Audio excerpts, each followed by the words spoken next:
বাইকে কিন্তু আমরা সাধারণত এই ড্যাশবোর্ড পলিশটাই ব্যবহার করে থাকি, কিন্তু বাইকের যে পেইন্ট এবং বাইকের টায়ার বা প্লাস্টিক যে পার্টগুলো আছে, এরপর সিট, এগুলোর জন্য আসলে সবগুলোর জন্য কিন্তু একই ধরনের পলিশ কিন্তু ব্যবহার করা আসলে উচিত না। তো এখানে আপনার পেইন্টের যদি ভালো রাখতে চান এবং পেইন্টের গ্লসটা যদি ধরে রাখতে চান, তা আমাদের একজন সম্মানিত কাস্টমার সামনে আছেন, তা আমরা ওনার সামনেই এই কাজটি আমরা করে দেখাবো যে আপনার পেইন্টের জন্য আপনি কোন পলিশটা ব্যবহার করবেন, টায়ারের জন্য, প্লাস্টিক পার্টের জন্য এবং সিটের জন্য আপনি কোন পলিশটা ব্যবহার করবেন। তো প্রথমেই আপনার বাইকটা কিছুটা আপনি যেটা জিরো ড্রপ ওয়াশ আছে কোয়াংয়ের, বা আপনি যে কোনো একটা কিছু দিয়ে আগে বাইকটাকে আপনি আগে পরিষ্কার করে নেবেন ভালোভাবে। তো বাইকটা যদি পরিষ্কার করে নিতে হয়, দেখুন আগে স্প্রে করে আপনি এই সিটটা আমি একটু পরিষ্কার করে নিলাম। এরপর দেখা গেল যে আমি এখানে যে ট্যাঙ্কিটা আছে সেটাকে আমি একটু ক্লিন করে নিলাম। এরপর টায়ারের যে অংশটা আছে, টায়ারের এই যে এখানে যে প্লাস্টিক পার্ট আছে সেই প্লাস্টিক পার্টটাকে একটু ক্লিন করে নিলাম। এরপর হচ্ছে টায়ারের যে অংশটা আছে, দেখুন এই টায়ারের কি ময়লা এখানে, তো টায়ারের এই অংশটাকে আগে একটু হালকা করে আপনি ক্লিন করে নেবেন। তো ক্লিন করে নিয়ে এরপর আমরা অ্যাপ্লাই করে দেখাবো যে আসলে আপনার সেক্ষেত্রে কতটুকু গ্লোসি লুক আপনার দিবে। তো এটা আমি প্রথমে হালকাভাবে আমি ক্লিন করে নিলাম। যদি বেশি ময়লা থাকে সেক্ষেত্রে আপনি কোয়াংয়ের সফটওয়্যার জেল আছে বা শ্যাম্পু বা যে কোনো কিছু এগুলো দিয়ে আপনারা ক্লিন করে নিতে পারেন। তো এটা ক্লিন করার পরে পরবর্তীতে আপনি, এটা হচ্ছে আমরা প্লাস্টিক পার্টগুলো আগে করি।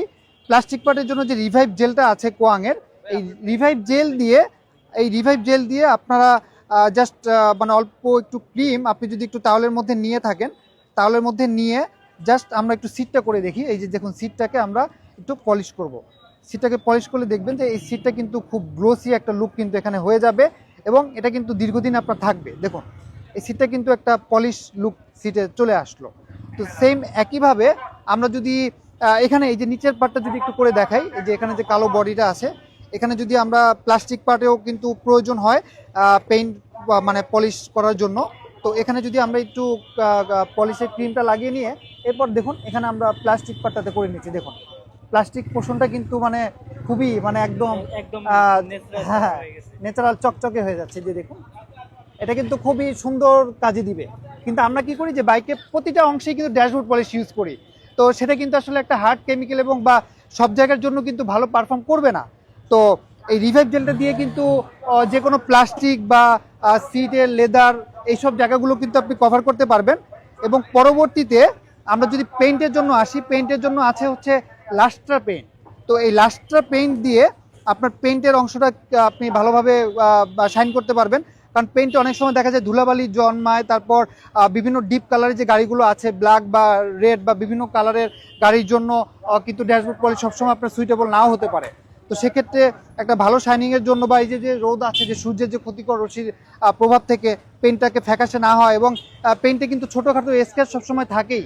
তো এই স্ক্র্যাচগুলোকে আপনার দূর করার জন্য এখানে যদি আমরা একটু লাস্টার পেইন্ট দিয়ে দিই, এই দেখুন সামান্য পরিমাণে একটু দিয়ে আমরা যদি এটাকে একটু ভালো করে বাফিং করে নিতে পারি, দেখুন এটা কিন্তু পেইন্টের জন্য হ্যাঁ একদম পারফেক্ট একটা শাইন কিন্তু এখানে পাওয়া যাবে। তো এই জিনিসটাই হচ্ছে যে আপনার যে মানে আপনি একটু বাফিং করে নিয়ে জায়গাটা পরিষ্কার করে নিয়ে এরপর আপনি বাফিং করে নিলে দেখবেন যে এখানে আপনার একটা ভালো গ্লোসি লুক কিন্তু এখানে দিচ্ছে। তো এই জিনিসটা হচ্ছে আমরা করলাম। তো আমাদের যে সম্মানিত ইউজার যিনি আছেন, একটু তার রিভিউটা আমরা আসলে শুনবো যে ওনার কাছে এটা দেখে প্র্যাকটিক্যালি ওনার কাছে কেমন লাগলো। জি জি, সত্যিকার বিষয় হচ্ছে কি, আমি এই বিষয়ে পণ্যটা দেখে চমৎকার একটা বিষয় লাগলো, যে অসাধারণ। আপনারা যেভাবে ময়লা জিনিসটাকে আপনারা একদম নতুনের মতো চকচকে করতেছেন, কোনো প্রকার পানি ছাড়া, কোনো প্রকার শ্যাম্পু ছাড়া, জাস্ট আপনার জিরো রিভাইভ জেলগুলো দিয়ে যেভাবে ক্লিন হচ্ছে, মানে অসাধারণ বিষয়। যার কাছে আমি নিজেকে মানে এখনই মনে হচ্ছে যে জিনিসটা আমি এখনই ক্রয় করি।